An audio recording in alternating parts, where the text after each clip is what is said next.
कि ये बूढ़ा देव है कौन। तो बुजुर्ग बताएंगे कि ये शंकर भगवान का एक स्वरूप है, शिव का एक आनंदमय प्रतिबिंब। भगवान देवाधिदेव महादेव का एक स्वरूप बूढ़ा देव महादेव के रूप में।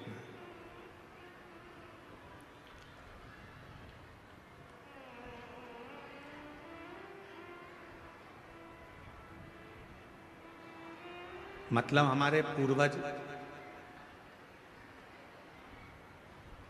हमारे दादा परदादा, हमारे जितने बुजुर्ग रहे हैं, हमारे जितने पूर्वज रहे हैं, ये सब भगवान शिव की आराधना करते हैं, भगवान शंकर की साधना करते हैं।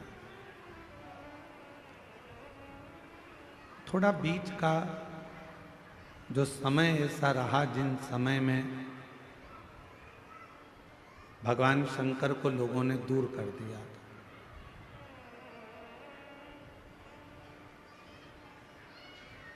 और दुनिया के लोग भगवान शिव जी से दूर होते चले गए थे, भगवान शंकर से दूरी बन गई थी।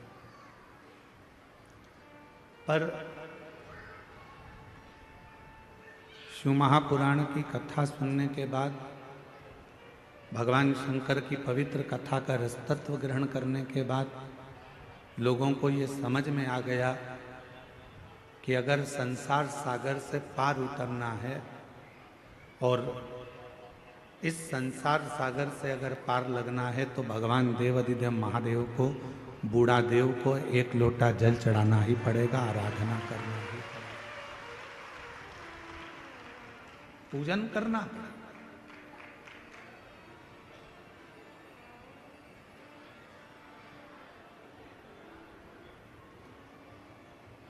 हम एक बात आपसे पूछें, उत्तर दीजिएगा कच्चे गांव वाले सब।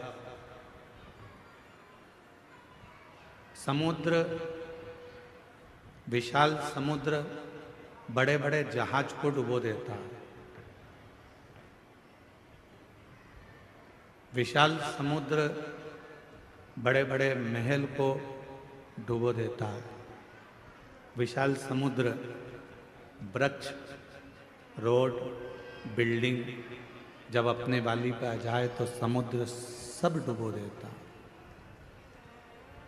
पर वो विशाल समुद्र के अंदर यदि तेल की एक बूंद गिर जाए तो क्या वो समुद्र उस बूंद को डुबो देता? जम के बोलो, नहीं। समुद्र में इतनी सामर्थ्यता नहीं है कि वो तेल की एक बूंद को समुद्र डुबो दे। जहाज डुबो देगा, बड़े बड़े शिप डुबो देगा, बिल्डिंग डुबो देगा, वृक्ष डुबो देगा, सब कुछ डुबोने की सामर्थ्यता समुद्र के जल में है। पर समुद्र तेल की एक छोटी सी बूंद को डुबो नहीं सकता। क्यों? इसलिए तेल एकदम हल्का होता है, एकदम हल्का। उसने अपने अंदर भार तत्व को नहीं लिया है। शिव महापुराण की कथा कहती है जैसे समुद्र सबको डुबोने की सामर्थ्यता रखता है पर तेल की एक बूंद को डुबो नहीं सकता है, उसी तरह शिव पुराण की कथा कहती है, भगवान शंकर का चरित्र कहता है कि संसार सागर में आकर सब डूबना है, पर जिसने भगवान शंकर की शरणागति ग्रहण कर ली उसको संसार सागर भी डुबो नहीं पाता।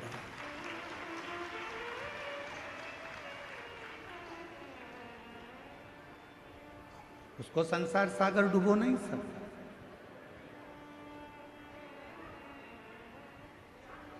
संसार सागर में भी आने के बाद यदि भगवान की अविरल भक्ति को धारण करा है, शिव नाम लिया है, भगवान शंकर का भजन किया है, मंत्र जाप किया है, नाम जाप किया है, तो किसी की सामर्थ्यता नहीं है कि वो आपको डुबो दे। अकाल मृत्यु वो मरे जो काम करे चंडाल का, काल उसका क्या बिगाड़े जो भक्त हो महा काल का।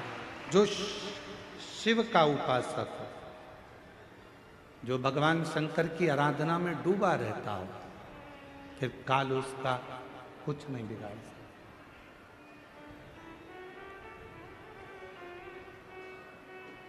काल उसको छू नहीं पाता।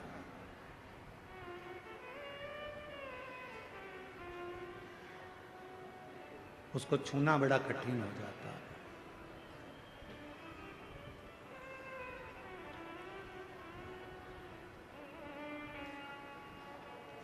आप कितना भगवान के प्रति समर्पित हैं, आप कितना मंत्र जाप कर रहे हैं, आप कितनी शिव की आराधना कर रहे हैं, आप कितनी शंकर की साधना कर रहे हैं, ये आपके ऊपर निर्भर करता है। संसार के लोगों की सामर्थ्यता नहीं है कि फिर वो आपको डुबो दे। सागर खंडेलवाल जी बैठे हैं रायपुर से। कहाँ बैठे लोग? हेलो। इन्होंने जब इनके यहाँ कथा हुई तो कथा होने के बाद इन्होंने अपने घर के बाहर एक बहुत बड़ा, लगभग वह स्टेज का आधे भाग में आधा भाग इतना बड़ा श्री शिवाय नमस्तुभ्यम इन्होंने अपने घर के ऊपर लिखा, अंकित करवाया। तो सूचना मिली हमको, फिर हमने इनसे बात करी कि ये श्री शिवाय नमस्तुभ्यम आपने इतना बड़ा लिखवाया, छोटा भी लिख सकते थे, क्यों लिखा? तो सागर खंडेलवाल जी कहते हैं, गुरु जी, आता जाता व्यक्ति, चाहे वो जीव हो, जंतु हो, पशु हो, पक्षी हो, चाहे मनुष्य हो, किसी भी रूप में अगर श्री शिवाय नमस्तुभ्यम देखेगा तो वो तर जाएगा, इसलिए उसका विशालतम स्वरूप हमने अंकित कर। विशाल, मैं धन्यवाद देता हूं आपको बहुत बहुत साथ। बैठिए। एक मंत्र, एक जप, एक साधना, एक आराधना जब हम मूल रूप से ग्रहण करते हैं, मूलतः के साथ जब हम उसको भजते हैं, तो वो हमें सुख देता है, हमें आनंद देता है।